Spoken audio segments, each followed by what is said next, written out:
Mad God's Overhaul Beta Release Candidate 3 or RC3 recently was released, and I've been taking the last week or so to try and get it running on my system. It's been a comedy of errors, from having applications running in the background that I thought I cancelled, to my microphone not working on my Oculus Quest.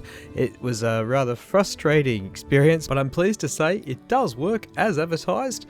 The guide online that has been produced with this by Synergy is really helpful. You can follow this through step by step, starting with the instructions for installing SkyrimVR. Now it has to be a clean install, and it needs to be outside of the C program files folder, and you'll need to install the latest Visual C++ and .NET runtimes.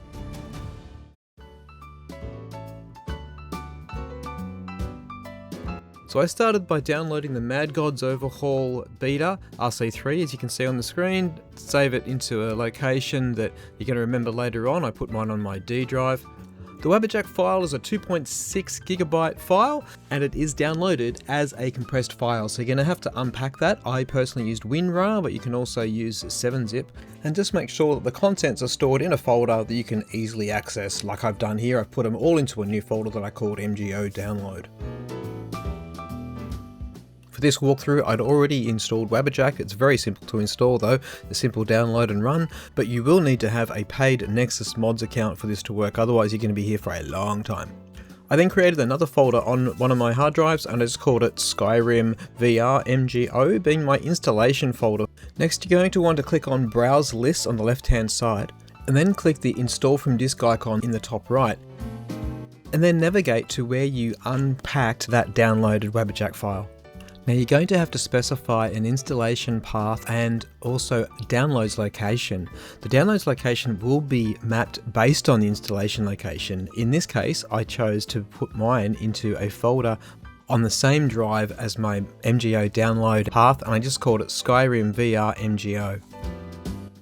The downloads folder is then added underneath the folder you've selected for the installation automatically. Then just click on the install icon to get started. If you've done everything right to this point, you should see exactly what you see on the screen right now. A hive of activity as all the various mods are downloaded and installed and configured, and you'll know that you're done when at the very top of this screen it shifts from talking about installing files and validating to saying it's finished installing, and you're ready to move on to the next stage, which is the mod organizer. Mod Organizer is what you'll use to configure and launch Mad God's Overhaul, and you'll find it inside the same installation folder you used for Mad God's Overhaul. While there are a lot of changes you can make here, I recommend just keeping it simple to start with. I went down to step 2 and selected Open Composite. I did not change anything in the Launch OCU configurator, and then I went down to step 3 where I chose the performance options, and in my case I chose Community Shaders, NVIDIA, and I chose the quality setting, which again seems to be working fine in my setup.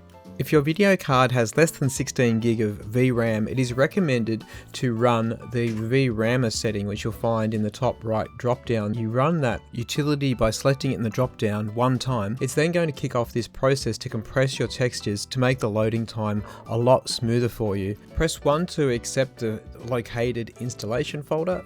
I chose the quality setting for my setup, and it seems to be working quite well. If you're not so sure, start with Optimum and see how you go. You'll now need to find a drive that has at least 109 gig where it can create a folder in the root of that drive. I chose D drive. The tool will then create a VRAMr folder on that drive and then ask you to navigate to your mod organizer's profile path. For me, it put it under my installation folder as shown on the screen right now. The VRAMr process will then kick off. Once it's completed, you'll be prompted to drag the new folder that is created under the VRAMr folder into your mod list. Drag it under the outputs folder, which is right down the bottom of Mod Organizer, and put it underneath the VRAMr section.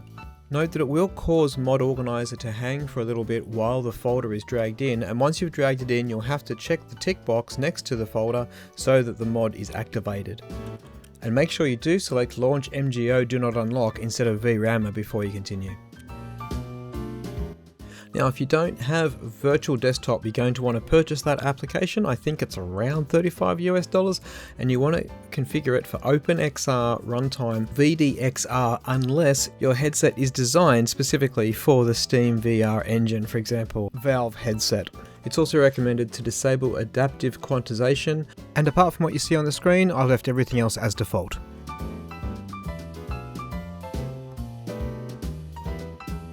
Inside Virtual Desktop in my Oculus, here are my settings for the Settings tab, and on the Streaming tab I've also got my options here on the screen, running it high with a 200 megabit VR bitrate.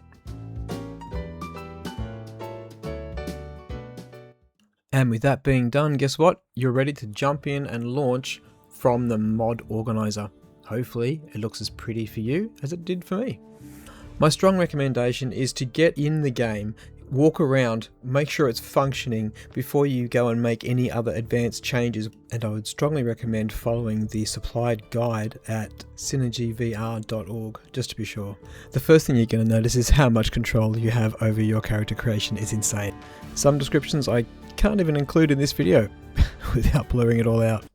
Dolly.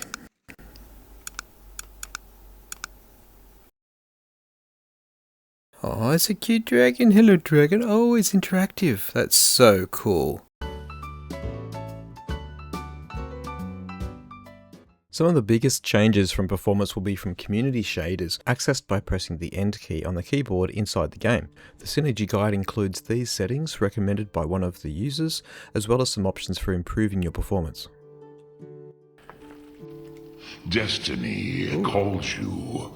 Go to it. Let's just go from overseas. That sounds like fun. Windhelm. It's so cute. Look at the detail in that. That's nuts.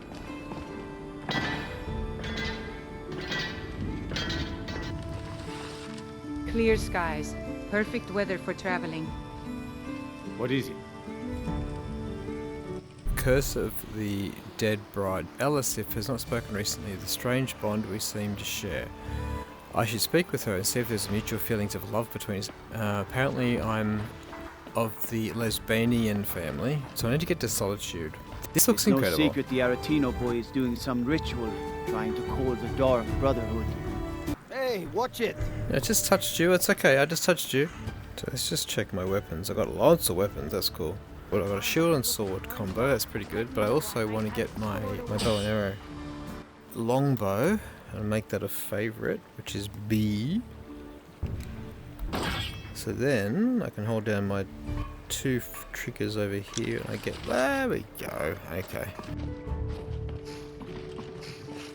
Cool, okay, you can take me, fantastic. How much money do I have actually? I've got 3,000 gold already, okay. I'd like to hire your carriage. Where do you want to go? I want to go to Solitude. Climb and back, and we'll be off.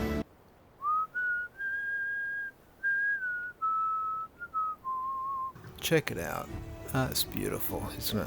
That's beautiful. It's so smooth. Like, it's hard to explain just how rounded out this looks. Like, it's really smooth. The lighting is really soft and natural.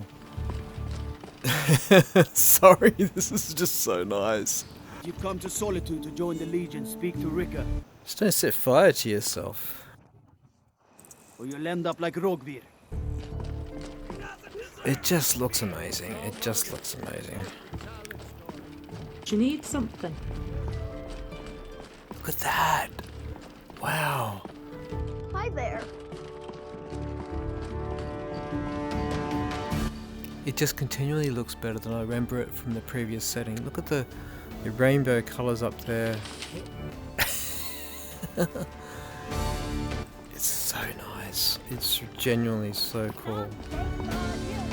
The anti-aliasing makes it so atmospheric. I love this so much. It's so cool. And I know I'm using a lot of platitudes here at the moment, but it's really hard to describe apart from just incredible. I was still getting some skipping and it wasn't running quite as smoothly as I know it can be. So I stopped the video here and I'm going to make a couple of changes to my quality settings to optimize my shaders, and I'm going to try again to pick up where I left off and do a bit of a quest in RC3. So tune in for that one. Thanks for watching and I'll see you next time. Bye.